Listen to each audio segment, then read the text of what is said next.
Hello दोस्तों, आज की इस वीडियो के अंदर हम एक ऐसी ख्याली कहानी के बारे में डिस्कस करने जा रहे हैं जो कि वेस्टर्स के नाम से जानी जाती है। ये दुनिया नाइट्स, ड्रैगन और अजीम खानदानों से भरी हुई है और हाउस ऑफ ड्रैगन की कहानी इसी दुनिया के अंदर सेट है, जहाँ पर सियासी, साजिशी, झगड़े और तनाज़ात हर मोड़ पर हमें नजर आते हैं। ये कहानी गेम ऑफ थ्रोन से पहले की है और इसके राइटर है जॉर्ज मार्टिन। मार्टिन ने song of ice and fire के जरिए वेस्टर्स को दुनिया के सामने पेश किया और अब ये कहानी दुनिया के पुराने दौर को बयां करती है, एक दौर जब टारगेरियन खानदान की हुकूमत हुआ करती थी।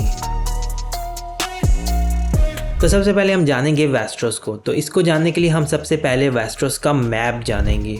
वेस्टरोस एक वास्ट और डाइवर्स मुल्क है जिसमें कुल 7 मेन रियासतें हैं। हर रियासत का अपना एक यूनिक करैक्टर है और अपनी एक यूनिक स्ट्रेटेजिक इम्पोर्टेंस है। और पहले हम इस मैप में हर रियासत को गौर से देखेंगे। हाउस स्टार्क नॉर्थ का रूलिंग हाउस है। इसका स्ट्रॉन्ग होल्ड विंटरफेल है जो कि एक एशियंट कैसल है। हाउस स्टार्क को उनकी इंटीग्रिटी और हॉनर के लिए जाना जाता है और विंटरफेल एक स्ट्रेटेजिक पोजीशन के ऊपर कायम है जो नॉर्दर्न प्रॉपर्टीज को प्रोटेक्ट करता है। दूसरे नंबर पे हमारे पास आता है दी वेल। हाउस एरन का स्ट्रॉन्ग होल्ड एरी है जो कि एक माउंटेन कैसल है। एरन्स का रोल पॉलिटिकल अलायंस और स्टेबिलिटी मेंटेन करने में होता है। द रिवरलैंड जहां पर हाउस टली की हुकूमत है। हाउस टली का स्ट्रॉन्ग होल्ड रिवर रन है जो एक स्ट्रेटेजिक लोकेशन पे है। हाउस टली अपने अलायंसेस और डिप्लोमेसी के लिए जाना जाता है। द वेस्टरलैंड जहां पर हाउस लैनिस्टर का राज है। हाउस लैनिस्टर का स्ट्रॉन्ग होल्ड कैस्टली रॉक है जो कि एक बहुत ही वेल्दी रीजन है। हाउस लैनिस्टर अपनी इमेंस वेल्थ और मिलिट्री स्ट्रेंथ के लिए फेमस है। द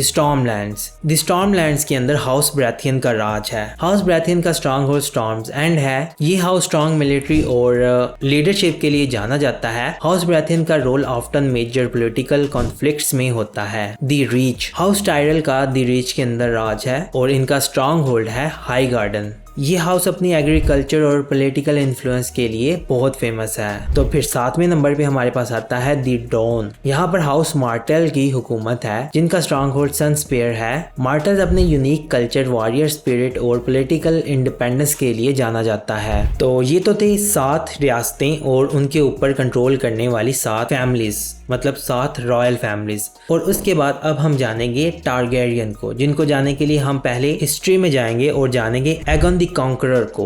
एगन द फर्स्ट, जिसे एगन कॉन्करर के नाम से भी जाना जाता है, इसने वेस्टर्स की ये सभी 7 रियासतों को कॉन्कर करने के लिए एक बहुत ही शानदार और डिसाइसिव कैंपेन किया। एगन के पास 3 ड्रैगन्स थे जिसमें से एक का नाम था बेलेरियन, द ब्लैक ड्रैड, वेगार और द मैरेक्सिस। ये ड्रैगन्स एगन की आर्मी को एक आसमान की बुलंदी पर ले जाते थे और इसके साथ साथ एगन के दुश्मनों के दिल में उसका डर भी पैदा करते थे। एगन ने अपनी कॉन्क्वेस्ट की स्ट्रेटजी में मिलिट्री के साथ साथ अपने पॉलिटिकल अलायंस भी बनाए थे। उसने सभी बड़े बड़े हाउसेस को अपनी तरफ किया और उनकी वफादारी को भी अपनी तरफ सिक्योर किया। एगन ने मेजर बैटल्स और सीजेस के जरिए डिफरेंट किंगडम्स को कॉन्कर किया। उसकी मिलिट्री और ड्रैगन पावर ने उसके दुश्मनों को शिकस्त दी। एगन ने वेस्टर्स के सभी किंगडम्स को यूनाइट किया, टारगेरियन डायनेस्टी स्टैब्लिश की। आयरन थ्रोन को बनाकर उसने अपनी रूलिंग अथॉरिटी को कायम किया।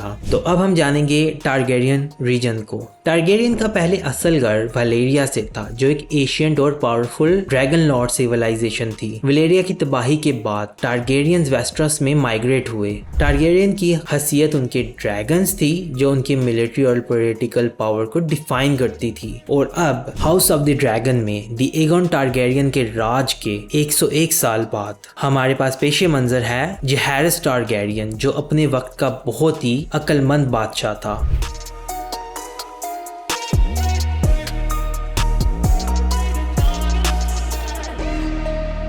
तो ये था हमारा पार्ट 0 जिसके अंदर हमने वेस्टरस और उसकी हिस्ट्री के बारे में जाना। अगर आप इसका पार्ट 1 देखना चाहते हैं तो यहाँ पर क्लिक करें।